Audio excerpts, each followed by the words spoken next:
Hello YouTubers, it's Arya here. Welcome back to my channel. So today I wanted to reflect on 2020. 2020 was a very difficult year for so many people, including myself. First with the pandemic, I live in Colorado, so I first started hearing about COVID in January, and I remember it pretty well. I'm the kind of person that easily forgets things, but for some reason I remember everything about the pandemic, like everything, because I had like a lot of opinions about it as it was unrolling. And very early on in January, that's when I first started hearing about it. And even on YouTube there were videos from people living in China that would show us how things were like in China. Like the grocery stores, they had limited stock of food and supplies, and people were wearing masks, gloves. And this person that I remember seeing, this YouTuber, he was wearing even goggles to protect himself. And then videos about Chinese police raiding apartments, and people being locked in, not being able to go out of their homes. I remember pets being abandoned because for fear that the pets, cats, dogs would be holding the virus. People that did have COVID that were quarantined by the police. People weren't quarantining at home. From what I know of, they were taken into like hospitals, clinics, facilities. I'm not really sure, but at that time what I remember seeing on YouTube was that people were being taken out of their homes, or if they tested positive, going into facilities. No effort to contain this virus, to keep it from coming here. Airlines were still flying back and forth from China, from everywhere.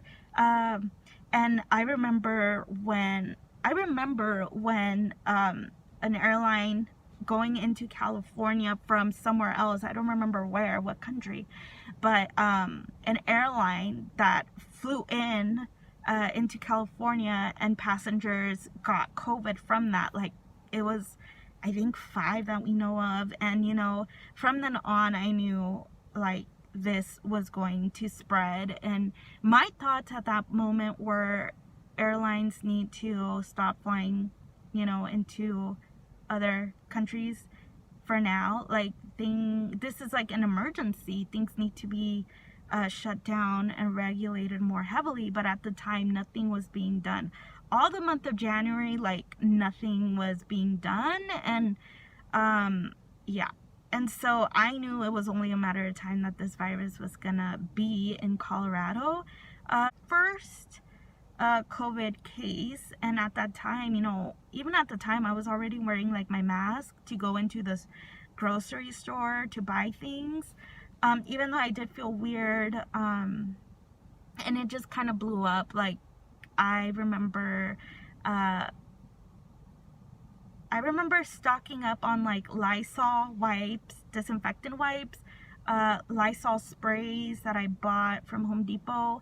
I did not buy any of the N95 masks, and I should have, because there were still some available. And then after it got here, like, I would go back into the store trying to see when I could get those masks, and you couldn't, because they were all being reserved for the healthcare field and healthcare workers, which is okay. And I remember at that time they were saying masks were not, don't wear masks, is basically what the CDC was saying. Don't wear masks. There's nothing proven to show that masks help contain the virus. This was very early on, you guys, and I knew this wasn't true because I worked in a medical clinic before, not as a healthcare worker, but in that environment. And so I knew when somebody, usually when doctors get sick, they start wearing masks, okay?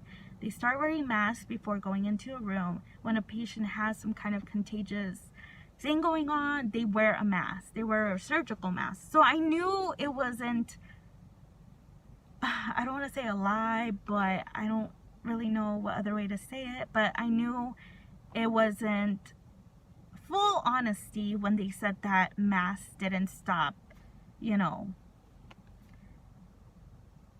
the risk of getting this virus, because COVID is, you know, it's like a flu, except like a stronger strain of the flu. And honestly, it's like a flu on steroids. Like the, well, I don't really want to talk about it, but like the side effects that you get, how you can, you know, have a lung problems and other problems develop and follow you long after you've had this virus, that's insane. You know, I don't think we've ever really seen that before.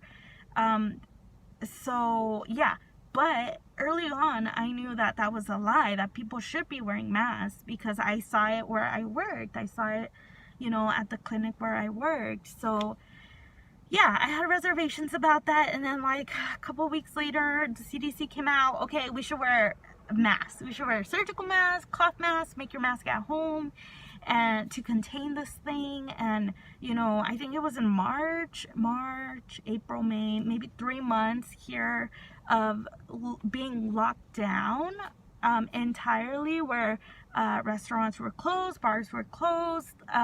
Like the only place you were allowed to go to or should go to was the grocery store if needed. I know where I live, they had senior hours, so you know, for people that are vulnerable and seniors, like if you went to the store between like 8 a.m. and earlier, then that was a specific time reserved for seniors and people that were vulnerable.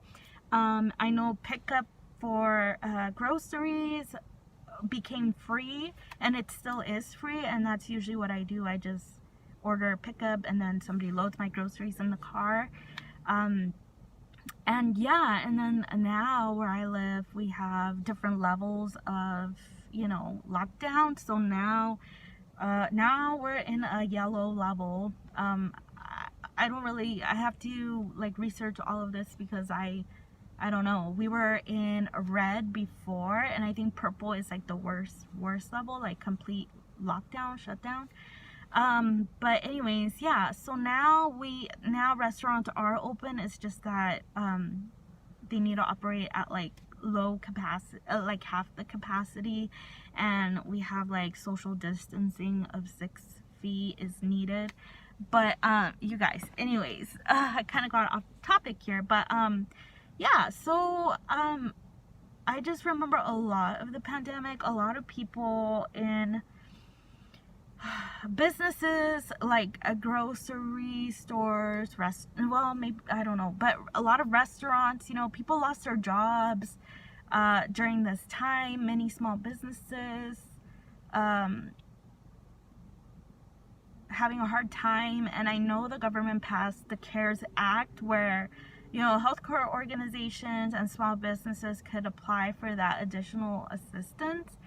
And here, like, you could apply to receive government funding to be able to pay your workers. And well, I don't really know the ins and outs of that, but there was some assistance. I know that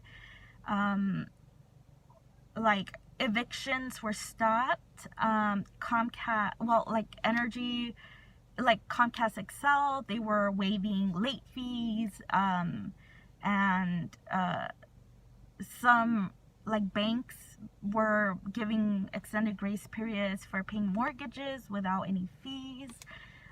So yeah, and then the unemployment here has just been really bad lately. I actually saw so many animals at like the animal shelter, because I had a cat that was dumped by the previous owner.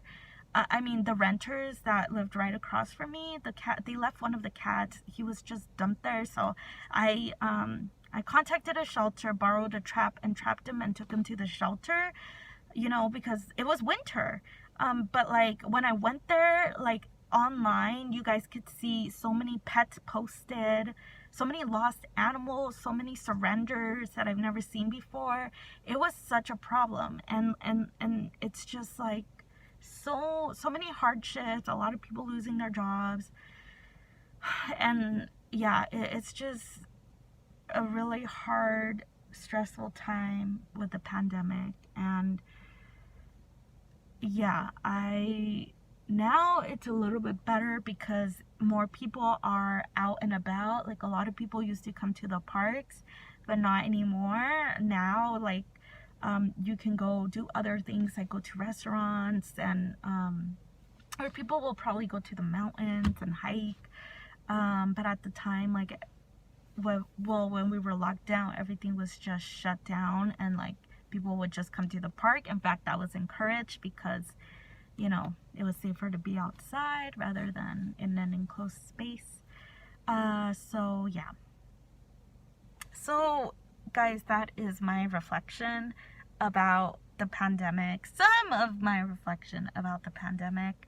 But yeah, it's just so many, like, I think I would watch there was a point where I would watch the news every day for like 3 months or so, just being glued to my TV, looking at how many COVID cases we have today, how many hospitalizations, looking at, you know, what's going on in New York. Like, what happened in New York was awful. Like, personally, this is my opinion, that, you know, Trump refused to help the governor of New York after having asked for help just because, you know, of political affiliation, I think.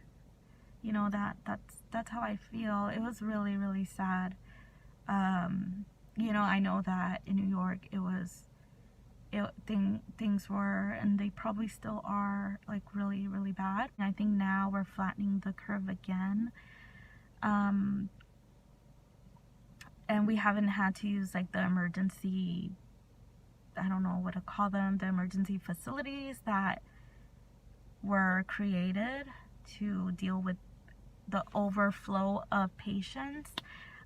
So far, I feel like things have been pretty okay here because, you know, the Denver mayor was the first one who ordered a complete lockdown of their city, and then the next day the governor ordered a complete lockdown of the state, and so that really helped stop COVID cases. So I feel like things here were getting started pretty quick compared to, like, the entirety of the US, where we knew this was happening a month before, you know, like a month before it got here. We were aware that this was happening, but nothing was done. So I feel like overall things have been handled pretty well here. And, you know, the prices of masks have gone down. I could probably find a set of 50 masks for maybe $15 or less. And so, yeah, a lot of things, yeah. But overall, our state has done a pretty good job, I would say. I know sometimes I drive around and I see, like, bars and restaurants not entirely following, you know, social distancing and all of that. But one of the things that I do want to mention is COVID contact tracing, that it's just very overwhelmed. Like, in the news, it came out maybe about a month ago that not all people were being called anymore because it's just the demand was too high. Not enough contact tracers to contact everyone that was exposed to COVID. And so some people were not contacted. Some people were contacted late. I had to end the video here, you guys, because of the YouTube 15-minute limit, but I will go ahead and make another video talking more about how COVID personally affected me, so stay tuned. Thank you for watching.